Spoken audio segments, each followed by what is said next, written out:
શિવરાજપુર ગામની ચૂંટણી પતી છે. ગઈકાલે રિઝલ્ટ કરી હતી. એમાં જે અમારા સામેના પક્ષના બે શખ્સો શિવરાજપુરના રહીશ જ છે, દેવીસિંહ બાલુ નાયાણી અને હેમરાજ રણધીર નાયાણી, બંને પિતરાઓ ભાઈઓ થાય. આજે જ્યારે હું થોડી વાર પહેલાં દ્વારકાથી વરવાડા બાજુ જતો હતો, ત્યાં વરવાડા ત્યાં મને પાછળથી પગના ભાગે કોઈ બોથડ પદાર્થનો ઘા કરતા મને અચાનક પગમાં વાગ્યું અને હું ઢળી પડ્યો હતો.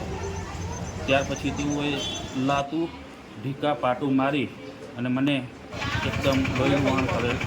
ત્યાં હાજર લોકોએ મને બચાવવાનો પ્રયત્ન કરે. હું એક પત્રકાર છું.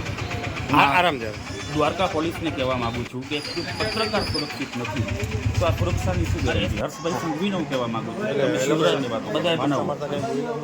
મારતા મને એકદમ મન ફાવે એમ બોલે કે ચૂંટણીમાં શું અમારી સામે હતા ને આમને તેમને. રાજકીય અમારો અધિકાર છે ચૂંટણી લડવું હોય.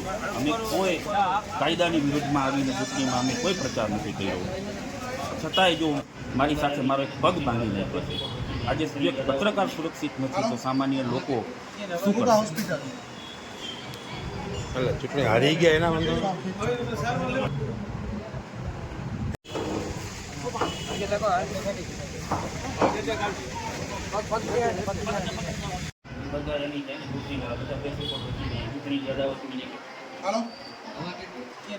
હોસ્પિટલ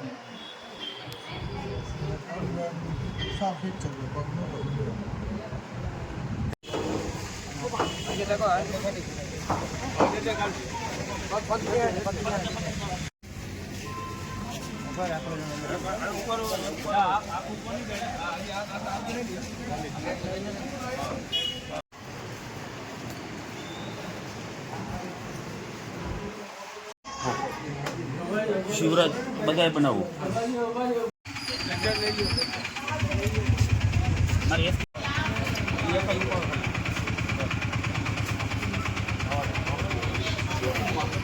આરામ જાવ.